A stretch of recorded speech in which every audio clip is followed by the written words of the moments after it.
Hey there, it's Samantha Mo. Today we're going to talk about praise. So, what I find happening is that every once in a while there's a pattern that emerges in coaching sessions on the topic that's popping up. And this week the topic has been praise.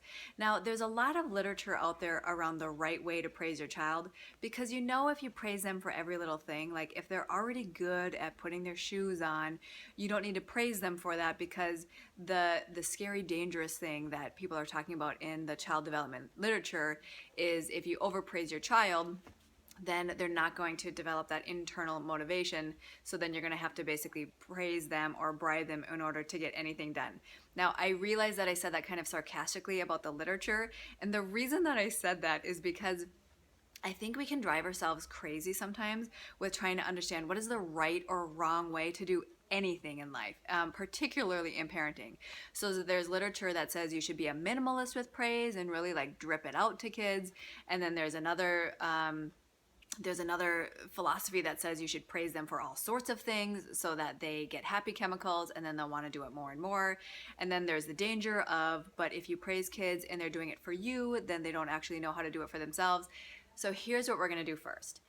Take a breath and know that you don't always have to do exactly the right thing. But there are two ways that I can guide you in terms of figuring out for yourself how to praise your child.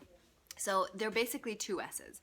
Number one, praise your child if what they're doing is a stretch for them. So if you have a 4-year-old and it's difficult for them to sit down and put on their shoes and they put their shoes on, that's a really good time to praise them.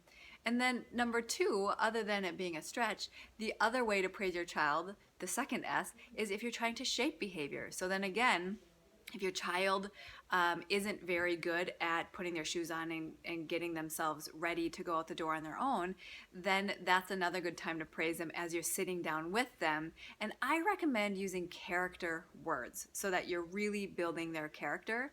So the praise sounds something like this. Wow, when you got your shoes on, I feel so proud of you because it shows how independent you are. So you're using that to shape their behavior even though they're not fully independent yet. Or if they're independent in some areas but not their shoes, you would use that exact same praise. So the rule of thumb is when you are praising your child, use it in situations that are two S's.